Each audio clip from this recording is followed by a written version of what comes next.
Here are the top 4 picks in the draft. Wiggins went first to Cleveland overall, then Jabari Parker to the Bucks. Embiid to the Sixers, first of their 2 top 10 picks. Aaron Gordon to the Magic, and now Utah's on the clock.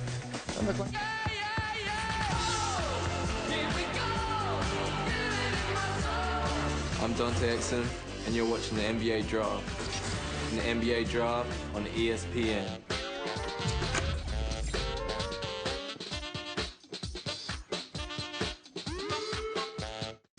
The 2014 NBA Draft is presented by State Farm. A low assist goes a long way. And in part by Sprint. Add more people to your Sprint family and everyone saves. Happy connecting from Sprint. And Nike KD7, the baddest. Utah Jazz on the clock with the 5th overall pick. Andy Katz with some insight on what Utah might do. Well, just a little while ago, Reese, I spoke with Trey Burke, Utah Jazz guard, and I asked him, what do you need on this team? And he said, first, we need a legit center. Not going to happen, obviously, with Joel Embiid, although he did want them to take him. I said, after that, he said, we need another guard. And he said, like Dante Exum. He said Exum can play the 1 or the 2, and he'd love to play with him. And that's kind of what we're hearing, that more than likely it will be Exum to the Jazz. So Trey Burke will get his wish. All right, Andy, Adam Silver, we'll see if that is indeed the direction the Jazz go. If so, it would give Utah some more size in the backcourt to go with Burke after his rookie year. With the 5th pick in the 2014 NBA Draft, the Utah Jazz select Dante Exum from Melbourne, Australia. Exum, a rangy guard, but a young guy. Hasn't played a lot. His entire future seemed to turn during a game with many of these other lottery picks at the Nike Hoop Summit. They told him after that he was showing up on mock draft boards, and he thought there was some type of mistake. He was looking for an American college to go to. His dad, Cecil, was a member of North Carolina's 1982 national championship team and a teammate of Michael Jordan. As you see, Dante Exum. Jay, you should have tried that. Adam Silver. You should have sat out all your Duke years. Maybe it would have been a lottery pick. Fran Fraschilla watches the international players closely. Is Dante Exum worthy of this hype, Fran? He is. In fact, he's going to get an Academy Award, Reese, because so many people have only seen him on film. When I watched him in Prague last summer at the Under-19 World Championships, there were very few decision makers, general managers, team presidents there. So Utah, luckily, has great international scouting where Dante Exum put on a show there, averaging about 19 points a game. At 6'6", he can play both positions. He's a playmaker. He's dynamic. He's got a great feel for the game. He's only going to be 19 in July, so you're talking about a very young player.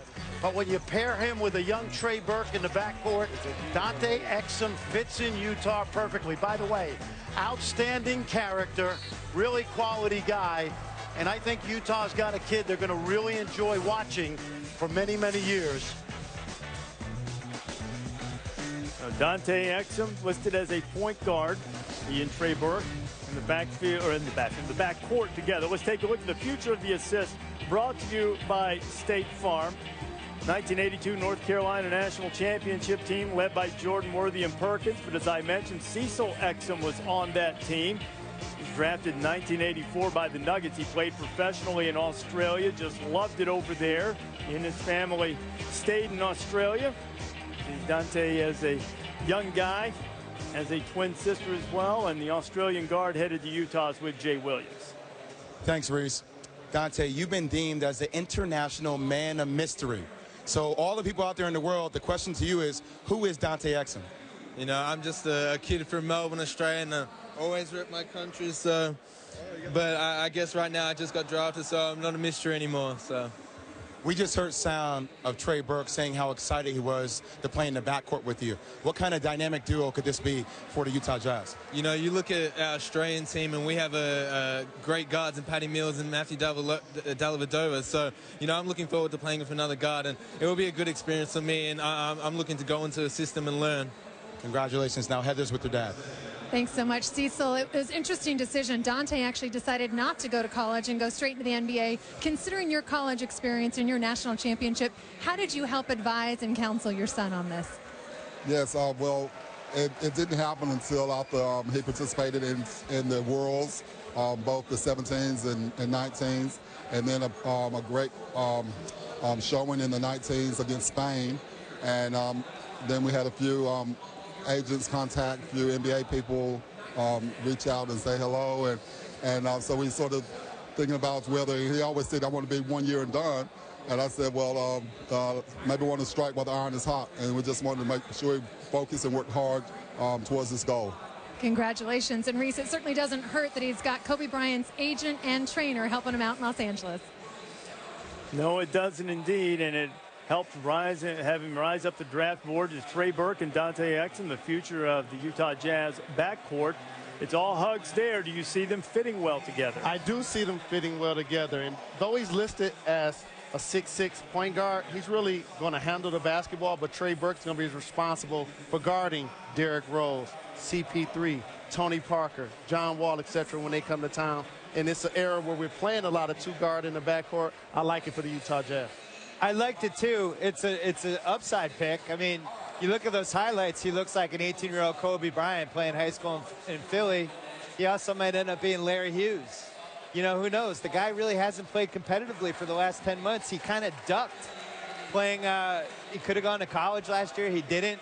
So he played it perfectly as a top 5 pick, but we have no idea if he's good or not. Well, I think you have an idea that he's a really good prospect. I think the thing is, his future's as a point guard, I think, in the NBA, and he's not a great shooter. He shoots a flat ball. I think he'll be a good shooter, but he's not a great shooter as a two-guard. Don't you think, like, at this point, though, some of these guards, like Russell Westbrook, they're almost like zero guards. Like, that's true. They're not point guards, they're not two guards, they're creators. You don't really know what position they are. So if it works out for him, he's going to be like this, but who knows? Positions were just created so a novice can follow the game, really. I mean, it's about your skill set. He's a guard. Yeah, Paul Westphal used to say that. I'm just a guard. He can do a little bit of everything. Jalen Rose was just a Jay guard. Billis and me, not guards. Boston is about to run out of time on the clock. What do you expect to see from the Celtics, Bill? Randall or Smart, unless they trade the pick. I'm having a nervous breakdown, Reese. I'm not going to lie. So if you were in Danny Ainge's ear right now, who would you tell him to take? I would tell him to take Julius Randle, who is the second best player heading into the season, who made it all the way to the title game in the NCAAs, and we watched him and we watched him and we watched him. We picked him apart. Exum disappeared for 10 months and went ahead of Julius Randle. What a country.